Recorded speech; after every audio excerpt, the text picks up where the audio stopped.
The storm outside raged like a wounded beast, battering the tall glass windows of the Ashmore estate. Inside, the mansion was eerily quiet, except for the faint sound of footsteps and the rhythmic ticking of the antique clock in the hallway. Maya, the young maid, tightened her shawl around her shoulders as she wiped the marble floor for the third time that evening. She had been working in the Ashmore mansion for 6 months now, but tonight felt different.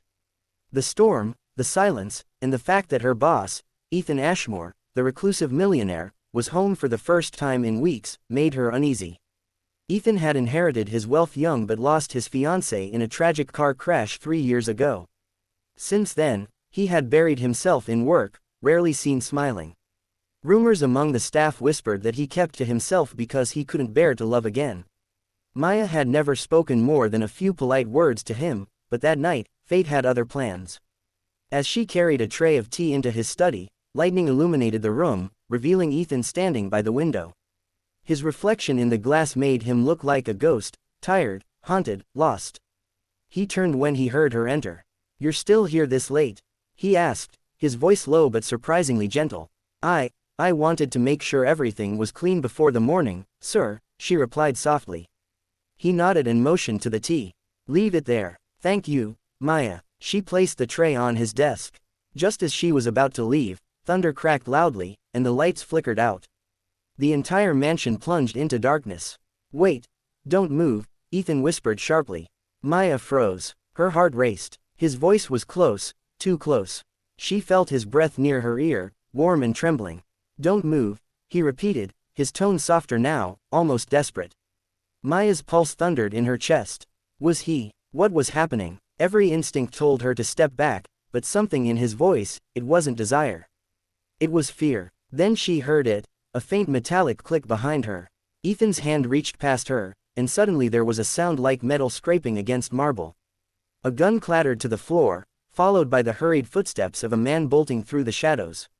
Maya gasped. Ethan lunged forward and pulled her down just as a shot rang out, shattering the glass window. For a few seconds, all she could hear was her own breathing and the pounding rain outside. When the power flickered back on, she saw Ethan kneeling beside her, his hand still shielding her head. The broken window glittered like ice behind him. There was no trace of the intruder, only a hole in the glass and a gun left behind.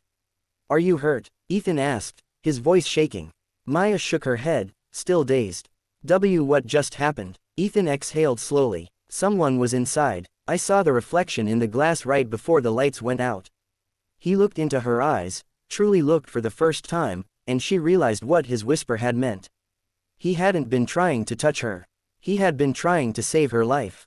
As the police arrived and began their search, Maya couldn't shake the image of him diving to protect her, whispering those words in the dark. By midnight, the intruder was gone, and the mansion was quiet again. Ethan thanked her for her calmness, then, for the first time, offered her a seat by the fire. "Most people would have screamed," he said quietly. "You didn't." Maya smiled faintly. "I trusted you." Something flickered in his eyes, guilt, maybe, or gratitude, but he said nothing more. That night, as she walked back to her small quarters, her mind replayed the moment again and again. The whisper, the warmth, the fear, and the strange safety she'd felt in his arms. But what she didn't know was that the attack was not random. Someone in the mansion wanted Ethan dead, and Maya had just become part of the reason why. Truth in the shadows. The next morning, sunlight poured through the broken window panes, scattering over the floor like golden shards. The estate was quiet again, but nothing felt the same. Ethan had been awake all night, speaking to detectives, reviewing security footage, and trying to understand how an armed intruder had gotten inside. But what bothered him most wasn't the break-in, it was the way Maya had looked at him afterward. Not with fear, not with suspicion, but with trust. He hadn't been trusted like that in years. Down in the servants' quarters, Maya was just as restless. Her hands trembled every time she remembered the whisper in her ear, "Don't move," and the crash of the bullet that had missed her by inches. By noon, Ethan called her to his study again. The police were gone. The air smelled faintly of coffee and burnt wood. "Maya," he began softly, "you were the only one in the room besides me. I need to ask, did you notice anything before the lights went out?" She thought for a moment. Only footsteps, soft ones, like someone who knew where to walk without making noise. Ethan's brow furrowed. "Someone from the staff," then. Her heart skipped. You think it was an inside job? He sighed. I don't want to believe that. But yes, whoever it was knew the power system, they cut it right before entering. Maya's throat tightened. Sir, why would anyone want to hurt you? Ethan looked out the window, the sunlight catching the scar on his temple. Because money makes enemies. But last night, it wasn't just me they could have killed. Their eyes met. For a moment, the air felt thick with unspoken words. He looked away first. You should take a few days off, Maya. You've been through enough. But she shook her head. If someone wants to hurt you, sir, you shouldn't be alone. Ethan almost smiled. You're braver than most people I know. That evening, Maya was helping the cook when she overheard something, two of the older maids whispering behind the pantry door. He's selling the company, that's why, one said. Some people aren't happy about it. Not just that, the other replied in a hush. His late fiancé's brother works here. Groundskeeper now. Heard he blames Ethan for her death. Maya froze. The groundskeeper, Caleb, had been unusually quiet the past few days, and he had access to almost every corner of the estate. Without a second thought, she rushed upstairs. Ethan was still in his study. Sir, she panted, I think I know who it was. Before she could explain, the door slammed open. Caleb stood there, face pale, eyes wild, holding a second gun. So you figured it out, he spat, glaring at Ethan. You took everything from her, and now you'll lose everything too. Ethan stood slowly, shielding Maya behind him. Caleb, listen to me. Don't say her name, he roared. You crashed that car. You walked away while she died. Maya's heart pounded. She glanced toward the old emergency alarm switch near the wall, just a few feet away. Ethan saw her eyes flicker toward it. Subtly, he whispered, just like last night. Don't move. This time she understood what it meant. Wait. Trust me. Ethan stepped closer to Caleb. You're right, I did walk away, but I didn't cause the crash. She turned the wheel herself. She was trying to save a child that ran onto the road. I've lived with that guilt every day. Caleb's hand trembled. His anger cracked into grief. You're lying. I loved her too, Ethan said quietly. And she would never want this. For a second, silence filled the room.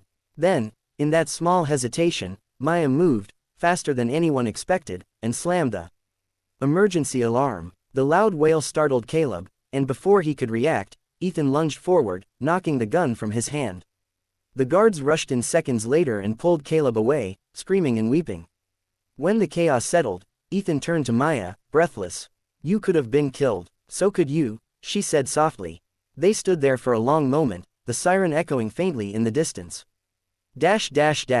A week later, the mansion was repaired, the staff calmer, and Caleb in custody. But Ethan hadn't been the same. Every evening, he would find himself looking toward the servants' hall, half expecting Maya to appear. One night, he found her cleaning the same study floor where it had all begun. You still didn't take a day off. He teased gently. She smiled. If I stay busy, I don't think about what could have happened. He stepped closer. You think too much about others, Maya. She looked up, surprised at the warmth in his voice. Ethan hesitated for a moment, then whispered once again, the same words that had started it all. Don't move. But this time, his voice wasn't filled with fear. It was calm, steady, almost tender. He bent slightly, picked up a fallen photo frame from the floor, and placed it back on his desk. Maya blinked, then both of them laughed softly. The tension that had once filled the mansion melted into quiet relief. As the night deepened and the fire flickered between them, Ethan finally said what had been in his heart since that stormy night. You didn't just save my life, Maya, you reminded me what it's like to feel alive again. She smiled, eyes glistening. Sometimes, all it takes is not moving, just listening. Outside, the rain began again, softer this time. But inside the Ashmore mansion, the storm had passed for good.